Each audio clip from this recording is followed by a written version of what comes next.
오늘 우리에게 주시는 하나님의 말씀은 마태복음 5장 27절에서 32절까지의 말씀입니다. 마태복음 5장 27절에서 32절까지의 말씀입니다.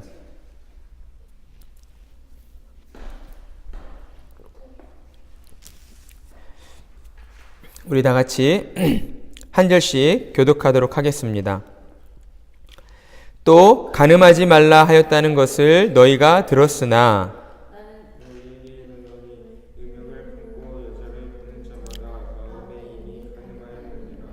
만일 내 오른 눈이 너로 실족하게 하거든 빼어내 버리라. 내 백체 중 하나가 없어지고 온 몸이 지옥에 던져지지 않는 것이 유익하며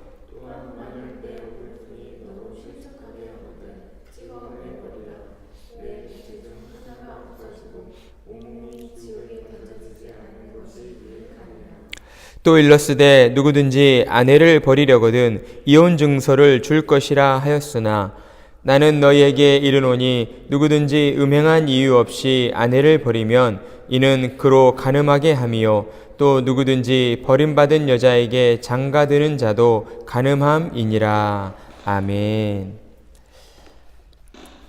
우리는 지난 시간에 살인하지 말라는 계명이 가진 참된 의미가 무엇인가를 함께 나누었습니다. 예수님은 살인하지 말라는 계명이 사람을 해하거나 살인하는 행위만을 금지한 것이 아니라 그 마음으로 형제를 향해 분을 품거나 모욕하는 말을 하거나 저주하는 말을 내뱉는 그 모든 행위가 살인하는 살인죄에 해당된다라고 우리에게 말씀해 주셨습니다. 그러니 살인하지 말라는 계명의 그 본질 앞에서 떳떳할 수 있는 사람은 한 사람도 없다라고 할 수가 있는 것이죠. 왜냐하면 이 땅을 살아오면서 지금껏 마음으로 분을 품어보지 않는 사람이 없을 것이고 또 다른 사람을 향하여 욕하거나 모욕하는 말을 안 해본 사람이 없을 것이기 때문입니다. 그러니 살인하지 말라는 계명 앞에서 우리 모두는 실제 살인자라고 할 수가 있습니다. 이 땅에서 살인자가 받는 형벌이 무엇입니까? 죽을 때까지 감옥에 갇혀 지내야 되는 것입니다. 사랑하는 가족과 헤어져 세상과 단절된 채로 감옥에서 혼자 쓸쓸히 죽어가는 것입니다. 죽어야 끝나는 것이 이 땅에서 받게 되는 형벌입니다. 하지만 사람은 세상의 법으로만 심판받고 끝나지 않습니다. 왜냐하면 하나님께서 사람을 육적인 존재로만 창조하시지 않고 영과 육의 존재로 창조하셨기 때문입니다. 따라서 사람은 죽고 난 이후 하나님 나라의 심판대 앞에 서게 되는 것이죠. 하나님의 계명을 어긴 사람은 심판받아 지옥에 떨어져 형벌을 받게 되어 있습니다. 지옥에서의 형벌은 이 땅에서 받는 형벌과는 비교조차 될 수 없는 정말 무시무시한 형벌이라고 할 수가 있습니다. 왜냐하면 지옥에서의 형벌은 끝이 없기 때문입니다. 영원히 죽지 않는 몸으로 영원히 꺼지지 않는 지옥불에서 날마다 그 살이 타들어가는 끔찍한 고통을 영원히 견뎌내야 하기 때문입니다. 그러니 우리는 살인하지 말라는 계명을 결코 가볍게 여겨서는 안 되는 것입니다. 나는 살인하지 않았으니까 괜찮아. 살인하지 말라는 계명을 어긴 적이 없어. 라고 생각하며 하나님 앞에서 당당할 수가 없다는 것입니다. 그렇기 때문에 예수님은 우리에게 용서가 얼마나 중요한 것인가에 대해 잘 말씀해 주셨습니다. 형제에게 잘못한 것이 있다면 하나님께 예배드리기 이전에 먼저 형제를 찾아가 용서를 구하라고 말씀하셨습니다. 하나님께 용서를 구했으니까 그걸로 됐어 라고 생각해서는 안 된다라고 말씀해 주셨던 것이죠. 하나님은 형제와 화목하지 않은 사람의 그 예배를 받지 않으신다라고 우리에게 말씀하시기 때문입니다. 그러니 우리는 하나님 앞에 설 때마다 언제나 두렵고 떨리는 마음을 가져야 하는 것입니다. 이를 잘 보여주는 예가 누가복음 18장에 나오는 바리새인과 세리의 그 비유의 말씀입니다. 우리 다 같이 누가복음 18장 9절에서 14절 말씀을 찾아서 함께 읽어보도록 하겠습니다. 누가복음 18장 9절에서 14절 말씀입니다. 신약성경 126페이지입니다. 신약성경 126페이지 누가복음 18장 9절에서 14절 말씀 다 찾으셨습니까? 신약성경 126페이지 우리 한 목소리로 함께 읽어보겠습니다. 시작. 또 자기를 의롭다고 믿고 다른 사람을 멸시하는 자들에게 이 비유로 말씀하시되 두 사람이 기도하러 성전에 올라가니 하나는 바리새인이요 하나는 세리라. 바리새인은 서서 따로 기도하여 이르되 하나님이여 나는 다른 사람들 곧 토색, 불의, 간음을 하는 자들과 같지 아니하고 이 세리와도 같지 아니함을 감사하나이다. 나는 일해에 2번씩 금식하고 또 소득의 11조를 드리나이다 하고 세리는 멀리 서서 감히 눈을 들어 하늘을 쳐다보지도 못하고 다만 가슴을 치며 이르되 하나님이여 불쌍히 여기소서 나는 죄인이로소이다 하였느니라. 내가 너희에게 이르노니 이에 저 바리새인이 아니고 이 사람이 의롭다 하심을 받고 그의 집으로 내려갔느니라. 무릇 자기를 높이는 자는 낮아지고 자기를 낮추는 자는 높아지리라 하시니라. 아멘. 예수님께서는 이 말씀을 통해서 바리새인과 세리 중에 어떤 사람이 의롭다함을 받았다라고 말씀하셨습니까?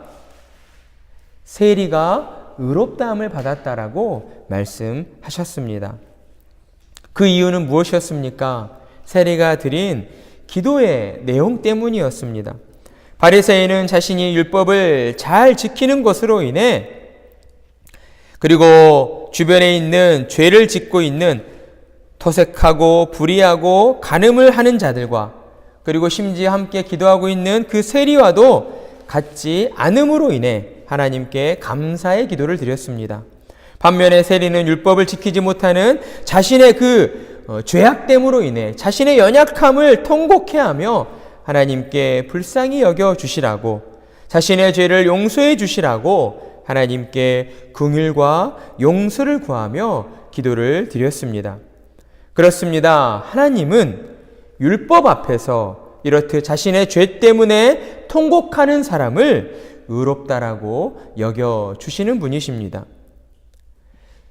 자신의 죄로 말미암아 지옥불에 던져질 죄인이라는 사실을 깨닫고 하나님 앞에 나아가 은혜를 구하며 철저하게 회개하는 사람을 하나님은 의롭다 여겨주십니다. 사랑하는 성도 여러분, 우리가 이 땅을 사는 동안 반드시 기억해야 할 것이 있습니다. 그것은 하나님 앞에서 사람의 행위로 의롭다함을 받을 사람은 단 한 사람도 없다라고 하는 사실입니다. 오직 하나님께 은혜 입은 자만이 의롭다 여김을 받을 수가 있는 것입니다. 따라서 만약 여러분이 진정으로 하나님께 은혜 입은 자들이 맞다면 여러분 또한 세리처럼 하나님 앞에서 자신의 죄의 문제로 통곡하며 죄 용서를 구하는 회개의 기도를 드려야 하는 것입니다. 여러분의 육신의 정욕과 만족과 편리함을 위해서 하나님께 기도하는 것이 아니라 가장 먼저 기도해야 할 것은 우리의 연약함으로 말미암아 하나님의 말씀대로 순종하며 살지 못하는 우리의 부족함으로 말미암아 하나님 앞에 나아가 하나님께 긍휼과 용서를 구하는 기도를 드려야 한다라는 것입니다. 기억하십시오. 매 순간 하나님의 긍휼과 용서를 구하십시오. 하나님은 겸손한 자를 기뻐하시고 죄 용서 구하는 자에게 한없는 사랑을 베풀어 주시기를 기뻐하시는 분이시기 때문입니다. 그리고 하나님은 그런 자에게 또한 이 땅에서 친히 높여주시는 은총을 베풀어 주신다라고 우리에게 약속해 주셨습니다. 하나님의 긍휼과 용서를 구하심으로 하나님께서 친히 높여주시는 온전한 복을 받아 누리시는 복된 성도님들이 다 되시기를 축복합니다. 이어서 예수님께서는 이제 살인하지 말라는 계명에 이어서 10계명의 도덕법 중에 대표적인 두 번째 계명에 해당하는 간음하지 말라는 7번째 계명에 대한 그 참된 의미를 우리에게 가르쳐 주십니다. 여기서 간음이란 무엇입니까? 부부가 아닌 다른 이성과 성적 관계를 맺는 죄를 가리키는 것이라고 할 수가 있습니다. 따라서 간음하는 죄는 정당한 결혼 관계를 파괴하는 죄이며 율법적으로 결혼 서약을 위반한 죄라고 할 수가 있습니다.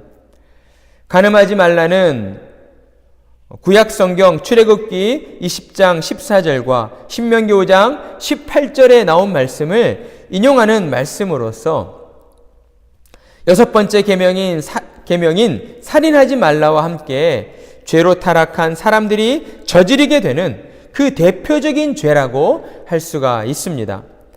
이것은 우리 인류의 역사를 돌아보면 너무 쉽게 이해할 수가 있죠. 우리가 살아가는 이 세상 속에서 개인적인 사소한 다툼으로부터 시작해서 국가와 국가 간의 전쟁에 이르기까지 그 모든 원인들이 폭력과 또한 음란 때문에 벌어지는 경우가 참으로 많다는 것을 우리가 볼 수 있기 때문입니다. 그만큼 폭력과 이 음란이 가진 그 힘이 매우 세고 그 파괴력이 크다라고 하는 것을 우리가 알 수가 있는 것이죠. 예수님은 이처럼 폭력과 음란이 가진 그 파괴력이 죄로 부패한 사람의 마음으로부터 시작된다라고 우리에게 가르치시며 이제 28절의 말씀으로 간음에 해당하는 그 죄가 그 본질이 무엇인가, 간음죄에 대한 정의를 다시 한번 우리에게 내려주시고 있습니다. 우리 28절의 말씀을 함께 읽어보겠습니다. 시작. 나는 너희에게 이르노니 음욕을 품고 여자를 보는 자마다 마음에 이미 간음하였느니라. 아멘. 우리는 예수님이 말씀하신 간음의 이 정의를 생각해 볼 때에 죄로 타락한 우리에게 있어서는 너무 가혹한 기준이 아닙니까? 라고 생각할지 모릅니다. 하지만 이는 하나님의 법으로 볼 때에 지극히 당연한 것이라고 할 수가 있다는 것이죠. 왜냐하면 하나님께서는 우리 마음의 중심을 보시고 우리 마음에 품은 그 악을 죄라고 여기시기, 판단하시기 때문이라는 것입니다. 따라서 실제적인 간음의 행위가 벌어지지 않았을지라도 마음으로 부부가 아닌 다른 남성과 여성을 보고 음욕을 품었다면 그것은 자신의 영혼을 아프게 하고 상처를 주는 간음죄를 저지른 것이다 라고 하신 것입니다. 사람의 마음과 그 행동은 별개일 수가 없는 것이죠. 사람의 행동은 보통 마음에 품은 것으로부터 나타나게 되어 있습니다. 우리가 마음으로 미워하는 마음을 품게 되면 어떤 일이 벌어집니까? 미워하는 사람을 향해서 처음에는 어때요? 그 사람을 험담하죠. 디스하죠. 그리고 그게 지나치면 욕하게 되고, 그것이 더 지나치게 되면 어때요? 이제 때리게 되고 폭력을 행사하게 되고 싸우게 되는 이런 일들이 벌어지게 되는 것입니다. 그러니 우리 마음에 있는 이 악을 제거하지 않고서 그냥 그 악을 그냥 내버려 둔다면 결국 마음속에 있는 악은 우리의 행동으로 이어지게 되는 것입니다. 이런 의미로 예수님께서는 마태복음 15장에서 우리의 우리에게서 나오는 모든 더러운 것들이 우리 마음으로부터 비롯된다라고 우리에게 가르쳐 주시고 있습니다. 마태복음 15장 18절에서 19절 말씀. 입에서 나오는 것들은 마음에서 나오나니 이것이야말로 사람을 더럽게 하느니라. 마음에서 나오는 것은 악한 생각과 살인과 간음과 음란과 도둑질과 거짓 증언과 비방이니. 우리는 예수님의 이 말씀을 통해서 무엇을 깨달아야 하겠습니까? 우리가 정말 중요하게 지켜야 할 것은 우리 마음이다라고 하는 것이죠. 무릇 지킬 만한 것 중에 너희 마음을 지키라라고 하신 잠언의 그 말씀처럼 우리는 우리 마음을 지키는 일을 더욱 소중히 여겨야 하고 더욱 열심을 내어야 한다라는 것입니다. 그리고 또한 살인하지 말라라고 하신 그 폭력과 또 간음하지 말라라고 하신 이 음행의 죄는 서로 비슷하면서도 그 죄의 방향성이나 그 죄질에 있어서 조금의 차이가 있다라고 할 수가 있습니다. 자, 살인하지 말라라고 하는 이 폭력의 죄는 다른 사람을 미워하고 시기하고 질투해서 상대방을 밀쳐냄으로 파괴하는 행동이라고 할 수 있습니다. 하지만 음행은 상대방을 가지려고 하는 잘못된 소유욕에서 비롯되어 상대방을 끌어들임으로써 그 사람을 파괴하는 죄라고 할 수가 있는 것이죠. 또한 폭력이 일방적으로 다른 사람에게 피해를 주는 것이라면 음행은 다른 사람을 내 죄 속으로 끌어들여 함께 망하게 하는 그 죄질에 있어서 폭력보다 더욱 악한 죄라고 할 수가 있을 것입니다. 우리나라에서도 소위 잘 나가던 정치인들이나 또한 유명한 그 연예인들이 이 음욕의 죄 때문에 한순간에 무너지는 경우들을 우리는 종종 보아왔습니다. 최근에도 그 버닝썬 사태에 의해서 또 승리와 정준영 연예인들이 그렇게 한순간에 몰락하게 된 것이 바로 이 잘못된 왜곡된 성적 욕구로 인해서 벌어진 사건이다라고 할 수가 있는 것입니다. 이러한 음욕의 문제는 목사라고 해서 신자라고 해서 결코 예외일 수가 없습니다. 오늘날 많은 목사들이 또한 신자들이 이 음욕의 문제 때문에 간음죄로 말미암아 넘어지는 일들이 너무나도 많이 벌어지고 있기 때문입니다. 그러니 우리는 우리 마음으로부터 일어나는 그 음욕의 문제를, 그 음욕의 죄를 결코 가볍게 생각해서는 안 된다라고 할 수가 있습니다. 음욕은 우리 자신의 영혼을 파괴하는 것으로 결코 만족하지 않습니다. 음욕의 죄는 우리의 가정과 우리의 주변 사람들, 더 많은 사람들의 그 영혼까지 함께 파괴시키기 때문입니다. 이렇게 28절을 통해 간음하지 말라는 계명의 참된 의미를 재해석해 주신 예수님은 이제 29절에서 30절로 넘어와 음욕이 가진 그 전염성과 그 파괴력이 얼마나 무서운 것인가를 과장법으로 강조해서 가르쳐 주시기 시작합니다. 우리 다 같이 29절에서 30절 말씀을 함께 읽어보겠습니다. 시작. 만일 내 오른 눈이 너로 실족하게 하거든 빼어 버리라. 내 백체 중 하나가 없어지고 온몸이 지옥에 던져지지 않는 것이 유익하며 또한 만일 내 오른손이 너로 실족하게 하거든 찍어내버리라. 내 백체 중 하나가 없어지고 온몸이 지옥에 던져지지 않는 것이 유익하니라. 아멘. 우리나라 속담 중에도 견물생심이라는 속담이 있습니다. 이 속담이 가진 의미는 무엇입니까? 물건을 보면 그것을 가지고 싶은 욕심이 생긴다라는 의미입니다. 그러니까 한마디로 좋은 물건을 보면 자연스럽게 그 물건을 가지고 싶은 욕심이 생기는 것이 인간의 본성이라는 것이죠. 이 속담은 죄로 타락한 인간의 부패함과 그 연약함을 잘 보여주는 속담이다 라고 할 수 있습니다. 그래서 예수님께서도 우리 몸의 지체 중에 음욕을 품게 만드는 눈과 또 음욕을 실제 행하는 우리의 손을 대표적인 예를 들어서 말씀해 주시고 있는 것입니다. 예수님은 눈으로 보고 음욕을 품었다면 그 눈을 빼어내버리는 게 낫다라고 말씀합니다. 또한 손으로 음행을 저질렀다면 그 손을 찍어내버리는 것이 낫다라고 말씀합니다. 왜 그래야 한다라고 말씀하십니까?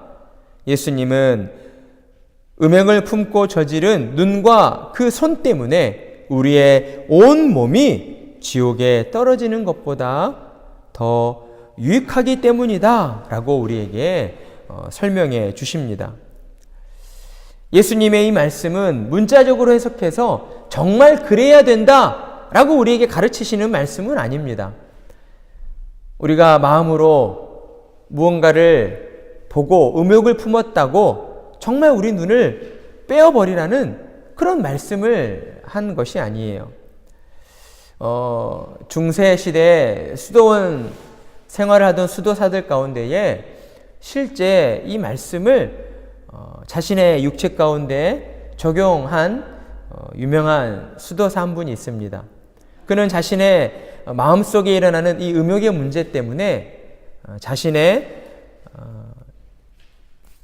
이 성기를 절단하는 그런 일을 저질렀어요. 그런데 그 이후에 그가 고백하는 그 고백의 내용은 무엇이었냐면 육체를 잘라냈다고 해도 마음속에서 일어나는 음욕의 그 죄는 사라지지 않더라라는 것이었습니다. 그러니 이 말씀은 실제 그렇게 행해야 된다라고 우리에게 가르치시는 말씀이 아니라는 것이죠. 그래도 우리는 예수님의 이 말씀을 대할 때마다 이 말씀이 너무 거칠고 무섭다라는 생각을 하게 됩니다. 또한 너무 지나치게 말씀하신 것이 아닙니까? 라고 우리가 반문하는 그런 생각을 가지게 되기도 합니다. 하지만 예수님께서 다소 과하게 이렇게 과장법을 써서 표현하게 된 것은 이 음행의 죄가 가진 그 죄질과 그 죄의 무거움이 그만큼 악하고 크기 때문이다라는 것을 우리가 잘 알아야 하는 것입니다. 조금 전에도 말씀드렸듯이 음행의 죄는 자기 혼자만 망하고 끝나는 것이 아니라 항상 우리 주변의 다른 사람들을 그 죄로 끌어들여서 함께 망하도록 하는 아주 악한 죄이기 때문이다라는 것이죠. 그러니 예수님께서 우리 몸에 없어서는 안 될 눈과 손이라 할지라도 나를 죄짓게 하고 또한 나로 인해 다른 사람까지 죄짓게 만드는 것이라면 너희는 단호하게 그 죄를 너희 몸에서 끊어내어 버리라고 말씀하신 것입니다. 아무리 소중한 지체라 할지라도 그 하나의 지체 때문에 온 몸이 병들고 그래서 결국 지옥에 떨어져 망하게 되는 일을 너희는 피해야 한다라고 교훈하시며 말씀하신 것이라고 할 수가 있는 것이죠. 예수님의 이 교훈은 오늘날 신자 개인뿐 아니라 또한 교회 공동체에도 동일하게 적용되는 교훈이라고 할 수 있습니다. 교회에서 정말 친한, 정말 수족과 같은 그런 소중한 형제라 할지라도 그 한 사람으로 인해서 교회가 죄로 오염될 위험에 놓여 있다면 교회는 성경의 가르침대로 그를 권면한 후에 그래도 말을 듣지 않는다면 그를 교회에서 끊어내어버리는 권징을 실행해야만 하는 것입니다. 이것이 인간적이지 않고 너무 냉정해 보일지라도 신자들은 주님의 몸된 교회의 그 거룩을 지키기 위해서 하나님의 말씀대로 성경의 가르침대로 순종해야만 한다는 것입니다. 오늘날 교회가 거룩을 잃어버린 큰 이유 중 하나가 바로 이 성경의 가르침대로 권징을 시행하지 않았기 때문이다 라고 할 수가 있습니다. 오늘날 성도들은 교회에 나와 늘 사랑과 위로만을 요구합니다. 더 많은 사랑을 주십시오. 더 많이 위로해 주십시오. 저는 상처받았습니다. 저는 마음이 공고합니다 라고 이렇게 자신의 연약함만을 토로하기에 급급해 있다는 것이지요. 그러다 보니 교회 공동체의 그 거룩을 지켜야 하는 문제에 있어서는 도무지 관심이 없는 것입니다. 그러다 보니 어떤 일이 벌어집니까? 거룩을 지키기 위해서는 하나님의 말씀에 순종해야 하는데 교회 공동체의 거룩에 관심이 없다 보니 성도 개개인의 그 순종의 문제에 있어서는 전혀 관심을 가지지 않게 된다라는 것이죠. 그러다 보니 순종하라고 훈계하는 것을 싫어하고 순종의 문제를 그저 개인적인 문제로 치부해 버리고 만다는 것입니다. 권징이 사라져버린 교회는 매우 심각한 위기 속에 처해 있다라고 할 수가 있습니다. 교회의 이러한 권징의 문제는 목회자에게도 동일하게 적용되어야 하는 문제입니다. 사람이 많이 모이는 큰 교회를 담임하는 목사라 할지라도 어떤 대단한 능력을 가진 목회자라 할지라도 교회의 지도자인 목사가 음행을 저지르고 돈을 탐하고 말씀을 제멋대로 전하는 죄를 저질렀다면 지도자의 위치만큼 온 교회를 실족하게 할 위험이 그만큼 크기 때문에 교회의 지도자에 대해서는 더욱 단호하게 권징을 실행하고 그를 교회 공동체에서 끊어내버려야 한다라는 것이죠. 오늘날 한국 교회는 이를 바르게 시행하지 못했기 때문에 더욱 세속화되어 갔고 이제 더 이상 바로잡을 수 없는 지경에까지 이르고 말았다라고 할 수가 있는 것입니다. 음행은 이처럼 정상적인 사람과의 관계를 파괴하고 과정을 파괴하고 더 나아가 교회 공동체를 무너뜨리는 매우 악한 죄라고 할 수가 있습니다. 이러한 음행이 초래하는 그 대표적인 불행이 우리 사회에 만연해 있는 이혼의 문제라고 할 수가 있는 것이죠. 이혼의 문제는 곧 음행과 직결되어 있기 때문입니다. 그래서 예수님께서는 이 간음하지 말라는 계명을 우리에게 가르쳐 주시고 또한 적용함에 있어서 그 대표적인 예로 이혼의 문제를 들어서 말씀해 주시고 있는 것입니다. 우리 31절, 32절 말씀을 함께 읽어보겠습니다. 시작. 또 일렀으되 누구든지 아내를 버리려거든 이혼 증서를 줄 것이라 하였으나 나는 너희에게 이르노니 누구든지 음행한 이유 없이 아내를 버리면 이는 그로 간음하게 함이요 또 누구든지 버림받은 여자에게 장가드는 자도 간음함이니라. 아멘. 31절 말씀은 무슨 의미를 담고 있습니까? 예수님 당시에 많은 유대인들이 이혼을 너무 쉽게 했다는 것이죠. 그런데 그들이 이혼을 정당화했던 그 이유가 모세가 우리에게 이혼 증서를 쓰고 이혼해도 된다라고 우리에게 그 이혼을 합법화해 줬다라고 주장했기 때문이었습니다. 그래서 그들은 이혼 증서를 써주기만 하면 누구나 이혼할 수 있다라고 여겼던 것이죠. 하지만 예수님께서는 그것이 잘못되었다라고 가르쳐 주십니다. 그러한 생각은 너희들의 그 음욕을 채우기 위해 모세의 가르침, 모세의 율법을 너희 마음대로 왜곡한 것이다라고 질타하며 말씀해 주십니다. 이혼에 관한 규례는 구약성경 신명기 24장 1절 이하의 말씀에 잘 나와 있습니다. 신명기 24장 1절 말씀, 사람이 아내를 맞이하여 데려온 후에 그에게 수치되는 일이 있음을 발견하고 그를 기뻐하지 아니하면 이혼 증서를 써서 그의 손에 주고 그를 자기 집에서 내보낼 것이요. 그러니까 신명기의 이 이혼 규례의 말씀을 보면 이혼이 가능하지만 이혼하기 위해서는 한 가지 조건이 있다. 그 조건이 무엇입니까? 그에게 수치되는 일이 있음을 발견했을 때에, 그러니까 이것은 무엇을 의미합니까? 아내가 수치되는 일을 했을 때, 아내가 간음하는 죄를 저질렀을 때에, 그 간음죄가 발각됐을 때에만 그것을 조건으로 해서 이혼해도 된다라고 말씀해 주셨다라는 것이지요. 그런데 예수님 당시의 유대인들은 모세가 가르쳐준 이 이혼 규례를 어떻게 전하고 있었습니까? 31절에 보면 누구든지 아내를 버리려거든 이혼 증서를 줄 것이라. 그러니까 이혼 증서를 써주기만 하면 이혼해도 된다라고 그들은 이야기하고 주장하고 있었다라는 것이죠.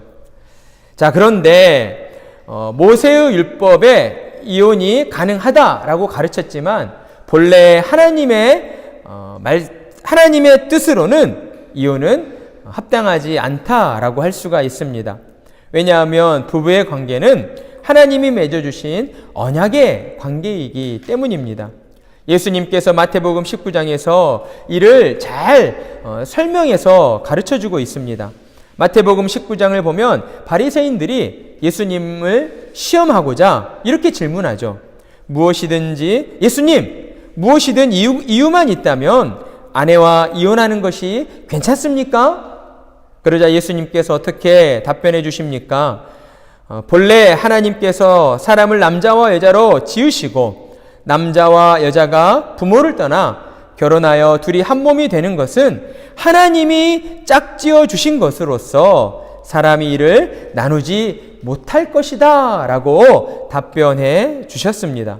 그러니 이혼은 본래 남자와 여자를 창조하시고 둘이 한 몸이 되어 가정을 이루게 하신 하나님의 창조 질서에 맞지 않은 일이라고 할 수가 있는 것입니다. 그렇다면 왜 모세는 이혼 증서를 가지고 이혼을 허락해 주었는가? 이는 부부관계에 일어나서는 안 될 일이지만 부부 중에 누군가 한 사람이 이 간음을 저질렀다면, 부부가 아닌 다른 이성과 성적 관계를 맺는 그런 간음죄를 저질렀다면 이것은 이제 더 이상 서로 부부의 관계를 이어갈 수 없는 그 신뢰가 깨어졌기 때문에 더 이상 치유할 수 없는 치유불능의 상처와 슬픔과 고통 속에서 더 이상 가정을 유지하기가 어렵다라고 보았기 때문에, 또한 깨져버린 부부 관계로 인해서 자녀들에게도 고통을 주고 그 자녀들 또한 더 이상 건강하게 자랄 수 있는 환경을 만들어주지 못하기 때문에 정말 부득이하게 이혼을 허락해 준 것이라고 할 수가 있습니다. 그런데 유대인들은 이것을 자신의 성적 탐욕을 채우기 위해서 하나님의 율법을 왜곡하고 하나님의 율법을 핑계 삼아서 자신의 잘못을 정당화해 왔던 것입니다.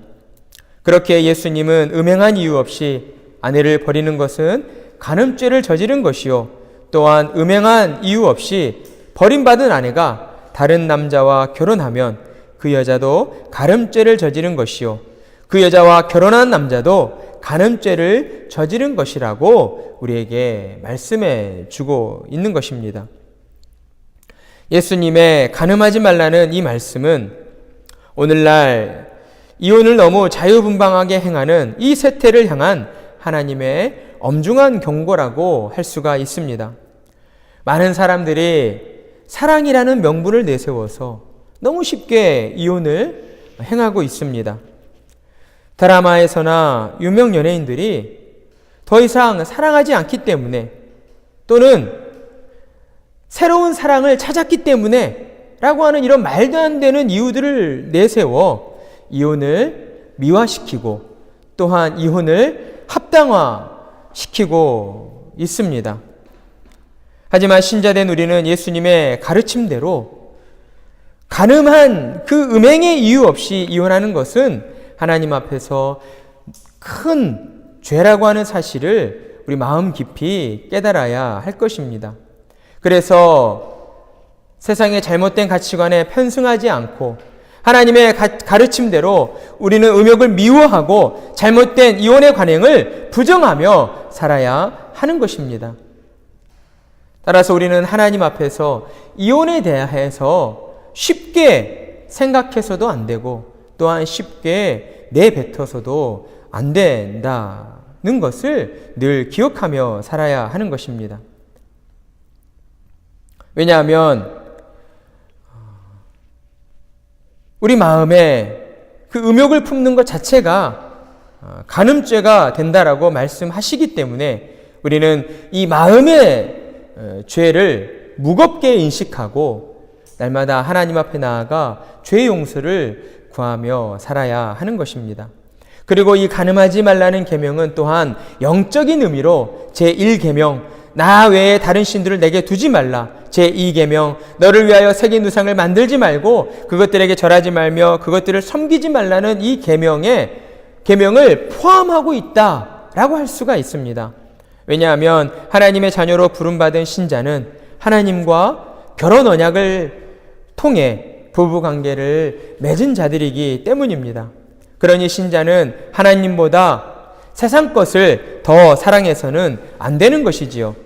하나님보다 더 사랑하는 모든 것이 우상이 되며 이는 곧 영적 간음죄를 저지른 것이라고 할 수 있기 때문입니다. 지금까지 우리는 간음하지 말라는 계명에 담겨진 참된 의미들을 살펴보았습니다. 그렇다면 우리는 어떻게 해야 우리 마음에 음욕을 품지 않고 또 어떻게 해야 간음죄를 짓지 않고 하나님의 자녀다운 모습으로 순결하고 정결하게 살아갈 수가 있겠습니까? 정답은 다른 데 있지 않습니다. 나의 죄를 대신 지시고 십자가 위에서 죽으신 예수 그리스도를 더 많이 그리고 더 깊이 바라보는 것입니다. 예수님의 십자가를 더 온전히 바라볼 때에 우리는 우리 자신이 도무지 용서받을 수 없었던 죄인이라는 사실을 깨닫게 되기 때문입니다. 그리할 때 우리는 우리 자신이 얼마나 큰 죄인인가를 기억하고 날마다 진실하고 겸손한 모습으로 하나님 앞에 나아가 하나님의 은혜를 구하며 살게 되기 때문입니다. 오직 하나님의 은혜만이 우리를 하나님의 자녀다운 거룩한 모습으로 살아가게 하실 수 있습니다. 그러니 사랑하는 성도 여러분, 날마다 예수 그리스도의 십자가를 바라보시기 바랍니다. 그리고 예수 그리스도의 십자가를 힘입어서 하나님께 은혜를 구하시기 바랍니다. 하나님의 은혜가 우리 영혼에 가득할 때 우리 마음은 깨끗함을 입게 되고 세상 걱정과 염려에서 벗어나 오직 하나님의 영광을 위하여 살아가기를 갈망하게 되기 때문입니다. 그러한 은혜가 우리 모두에게 충만하기를 간절한 마음으로 축복합니다. 아멘.